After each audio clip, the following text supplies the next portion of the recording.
Alright, so we are back into another Dragon Ball Super card game video, and this one is another deck profile. I'm trying to get all of my Clash of Fates decks out of the way as the set releases this Friday?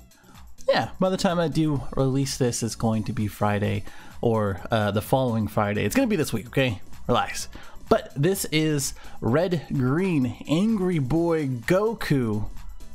He is the Clash leader, or the Clash of Fates leader that's coming out of the Clash of Fates set. I don't know why I had this up, but I was looking at all of the Goku leaders. We still have quite a lot when it comes to that in pretty much every single color. And I think we don't have a black Goku leader, but I think overall we have like 24 out of like the 115, 112 or so leaders that we do have. So it's not too bad as far as that goes. As far as Goku cards, now that's a different story. For this one, he's the green Goku leader. He is the burst 2 and draw 2, which is actually pretty good as far as cycling through your deck and getting through it all. But this one is not a mono green build like you see in a lot of different builds. I'm sure there's going to be a lot of other ones that are green because it takes advantage of his Sparking 5 and his Krillin ability with double striking 5k. But with this one, it's a little bit more aggressive, less control, less green type of archetype, or the green archetype. And in this one, I think I did pretty good. I think I did some good brewing, some good theory crafting, and got to a build where I'm pretty comfortable with and being aggressive, and as well as ending the game on a lot of different bases. So for him, he's pretty good. He's only going to get better with all the other green leaders in set 6 as well. His auto is bursting 2, and that means bursting 2 from your deck into your drop. Obviously, you choose one green card from your hand into the drop, then you draw 2 cards. He is basically an unrestricted, as in restricting to the leader and not restricting here, Hirudegan for green. And he is basically well, restricted for green, I guess, for in your hand.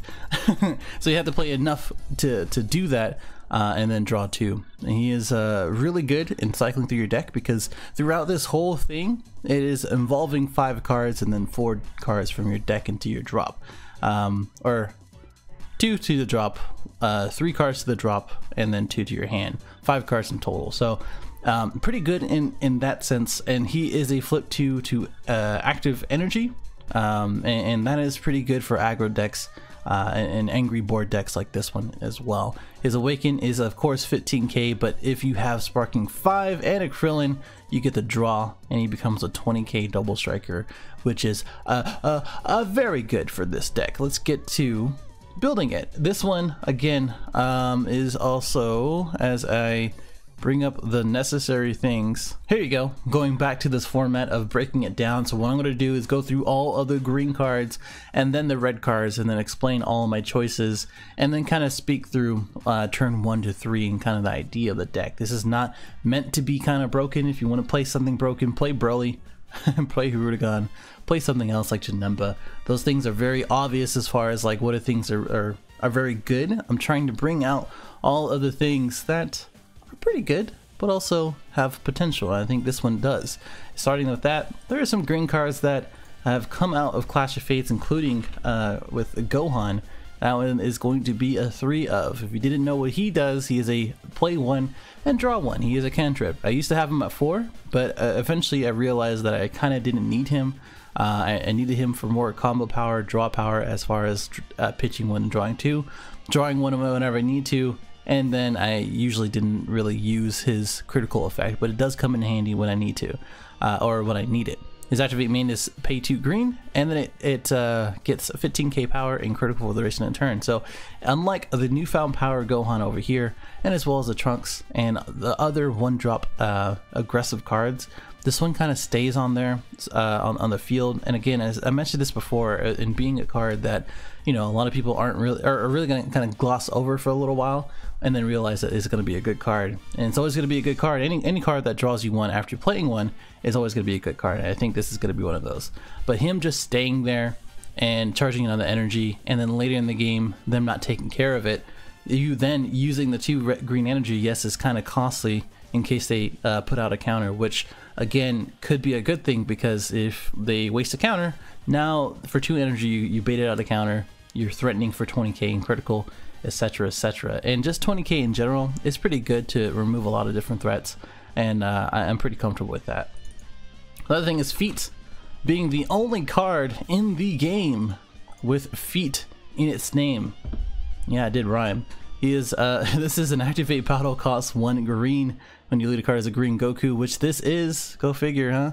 And for the duration of turn, it gains 15k power and critical. So this was probably one of my favorite cards coming out of World Tournament. It still is, I think. Yeah, outside of the SPR Pan, this is probably my favorite card. And not only because it's pretty iconic and I just love the art, but any green Goku that comes out, including the Double Strike one and the Universe 7 one, etc, etc, it's going to get really good because of this. And on the offensive side, and you'll see the further instruction Champa at 4 as well, this is the Double Strike critical at any time, as long as you have 2 energy, 1 green, one extra, basically. And the other part of that is that this is a 15k defense as well, so this doesn't have to be on during your turn, but it can be a 15k defense. In the Dende deck that I just released, I think I did? Whatever, you'll see it. The Sun Goten with the Deadly Defender is a really good combo because it is just 15k, so when people start attacking and you either bean in another deck or use a different leader card that is similar to this, like the Mira or whatever, the dedicated cards that use it for defense, they have to waste a lot of combo power in order to kill you. So this card plus a super combo can really take care of a lot of game-winning swings, and then you don't have to waste too many cards in front of that. On the flip side, at any time this is pretty much active in order to give a 25,000 critical or a 35,000 double strike critical at any time. And early in the game, when you're trying to bring them down from like 5 to 3 or 7 to 5, which is usually the 2 ranges that I usually want to do for this card and for that combo, it is pretty damn good. So pretty self-explanatory, I feel like. Of course, Shocking Death Ball, which is the dedicated green card. We're going to play it at 4, and it helps for Self-Awakening for the Sparking 5, which you'll almost always have it active as long as you don't burst it out. And as well as KOing something 2 or less. So there are a lot of things that are having you know, barrier and stuff like that, like 1 cost, 2 costs that have barrier, but at the same time clearing something out, just like I was saying, that Tenacious Spirit Son Gohan, and removing those threats for later can be very, very useful. And a well-timed counter against something that has double strike or critical or whatever in order to awaken the next turn, and then you know, towards their end of their game, is really good. And just clearing out a board, I feel like, is really good. Nothing too much to say about that one. It's pretty much a green staple at this point. And with this one, again, green staple. It's a Sparking 5. The reason why is because it's pretty much live the second turn that you use it, or the second time that you do attack with the leader. And then as Sparking 5, you get to draw 1 and 10k for free, and it's pretty good. So again, nothing to speak about that. Now you're wondering, where are the Krillins at? The Krillins that I am playing are these 2. I don't play these 2 or this one or that one. I don't really want to clog up the deck too much, but I do want to get the uses out of what this deck is really doing. And this one is the Persistent Assault Krillin as a barrier, just like a Deadly Defender in Vegito, but this one has barrier inherently, and it does draw you 1 card, and your leader card is green or black, and this card is in rest mode. The leader or the opponent's cards can attack leader cards. And this has been really clutch because of this man, the Final Showdown Goku, which we'll go into in a second. This one is a blocker, and you play this card, you choose up to 1 card or your battle cards and KO it. It doesn't have a restriction, which is awesome. So in the combo that we're using with Chain Attack, these 2 are perfect targets, and usually going to be the targets to use. And I'm very, very, very glad to see that happen, him being 15k on both. And just having really good effects. Drawing 1 and KOing 1 is great, and having an extra blocker. And of course, the best card for green in this archetype, as in Goku, is this one. And you have a Double Striker 5, 25,000. When a Krillin card is with an energy cost of 4 or more, is in your battle area, is KO'd by the opponent. If your leader card is green or black, you play this card from your hand. Again, green or black. This is why you're going to be seeing Shenron deck profiles and stuff like that in the future with this card, and as well as this card in the future. So we'll don't forget about that. The only thing about this is that he is a 415k instead of a 315k. So yeah, just no child's wish. And if you play this card from your hand, you can't play it for the duration of turn. When you do play this card, you choose over one of the battle cards, ignoring barrier and KOing it, basically KOing anything in the game, but it does not prevent Cold Bloodlust, and as well as Crusher Ball, etc, etc, and as well as the 5-drop Frieza that has a built-in Cold Bloodlust. So there's a lot of threats and things that balance this card. It's not incredibly busted, but as you have these two cards that block and automatically KO unless you save it, and then this card that defends automatically for your leader, this guy is always going to be coming out, and you play it at 4, so that way if you do mill it out, you have plenty of options later. Now that does it for the green. Yeah, this is it. Only, was that 26 cards that are green outside of the super combos? 22? Yeah, 22 green cards that you can use. The rest is red. You heard me right.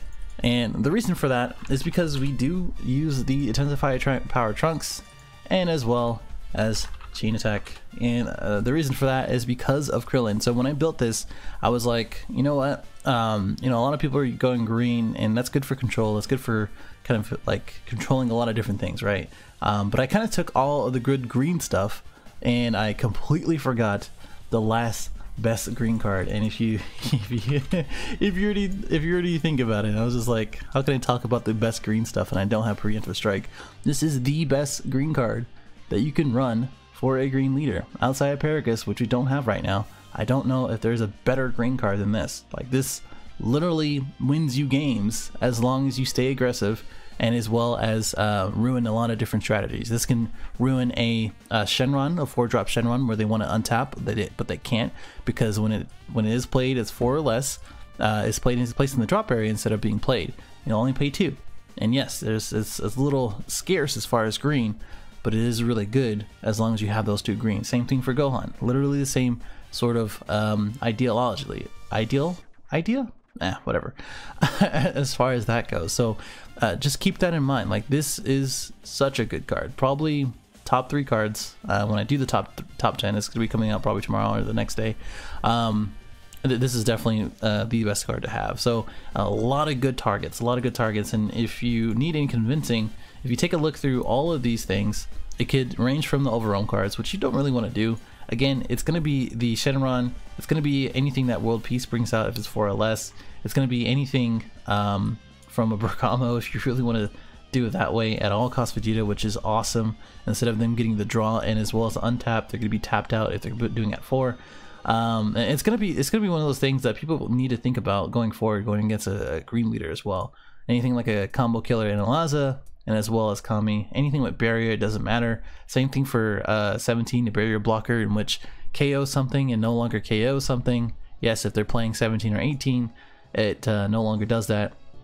Super 17, you get the idea. You know, there's a lot of different targets for seeing hits. You know, it's just like Cold Bloodlust but for green. Like, that is just wild to me. Anyway, you kind of get the idea. That is the last of the green. I wanted to skip it for the end, that's why I missed it. Anyway, so Intensify Power Trunks, you attack. It is good for taking a life and awakening, and just for pressure. So again, for Champa, which I'll add in a second, really adds to this. So turn 1, you play this. Especially if you're going first, and then turn 2 you play Chain Attack Trunks into Krillin, and then Chain Attack Trunks again has that 15k or less options pretty much for every single card that we play, other than himself and for seeing hit, I want to say. Yeah, so that's really about it. So that's kind of the gist. Adding to the red itself is Digging Deep Vegeta. So this guy is probably going to be your Awakener. When you attack, you may choose 2 cards from your life and add it to your hand, and then it restands for 5k more. So nothing too much to say about that. He is really, really good on putting on pressure and making sure you control the control their hand in either taking it or not taking it. Further Destruction Champa as it goes away from me. And when you combo this card, choose one of your attacking cards, it gains double strike. So I'm always a Champa guy. If I want a double strike, I'm gonna do it. If you want to switch this to Isekai, that's no problem. So that way you can have the choice between, you know, taking them from 6 to 6 to 5 instead of 6 to 4 and making them awaken, and then still having that 10k combo in hand. You can still do that, but again, it's a purposeful card. Like, I want to make sure it gains its purpose, and I don't want to get roll start. That's really the other thing. So Champa really comes in with the stuff that I was talking about with the feet Kamehameha, with intensifying power trunks, and really anything else that you'll be playing. But really, those are the two main targets for the Indestruction Champa. You really want them to take either a lot of life or a lot of crit, and I'll explain it in a second. Unbreakable. So we got 3. This is really good for a defense card. Feet Kamehameha helps, but you really want to keep continuing to draw cards instead of bursting them out early on. So if you want to combo against like a 15k one dropper, then this is the best card to use. Not much to say about that. And then for S, I don't know what that means. Like Fortros, like the Pokemon, right? I don't know. You get what I'm saying. First hitting hit, still the bed rest. Wow, still one of the best red cards in the game, if not the best. This guy, outside of the Frieza secret rare, I guess.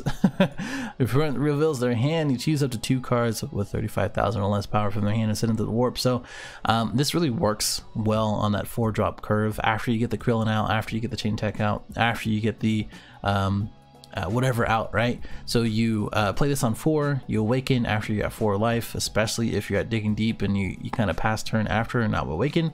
And then and again, you can go from like 6 to 5 and then have a Shocking Death Ball in your hand and then awaken in the next turn. So that way you net a card, prevents the attack, and then play for Seeing Hit, awaken, untap a green and red, and then a swing with leader for 20k, double strike, and then feet Kamehameha, and then most likely they're gonna lose because you already saw their hand. It's just good stuff. Like this really works well in being aggressive, and I really like it. And of course, the backup of it all is going to be Zeno. If you're gonna be playing Chain Attack, there's always gonna be an option to play Zeno, and this is the deck in itself, the Angry Boy in itself. So the real thing about this is that you put as much pressure as you can, you play red as much as you can, you use the green of what you need to, especially the Krillins in your hand, especially if you haven't gotten out your Intensifier Power Trunks and as well as a Chain Attack on board and online to play out the Krillins, and that's when you get to drop those out. So these are kind of dedicated for those things and dedicated to do that. And then you keep this man in hand in case you need to KO something, get rid of something. You keep this guy later on, so that way when you get to that 4 cost curve for them, you're ready for it with a preemptive strike. Sometimes I wish I had 3, so keep that in mind when you do play test this deck and get used to it. But overall, very fun deck. In the, I would say 7 to 10 games I've played so far, it's been pretty consistent. I don't think there's really anything I really want to change, and if I did change, it would take the deck in a different direction. If you have any suggestions, definitely let me know. But overall, pretty damn good leader. I'm glad to see some cool stuff coming out of the theme booster, and set 6 is only going to make it better, like I was saying before. Like, dislike, etc. And I kind of already went through, all of the 1 to 3 turns, right? If you want to see some gameplay, let me know in the comments. I'll play it for Friday Night Fights or something else like of that nature, like a battle series. Subscribe if you're new, and I'll see you in the next one. Later.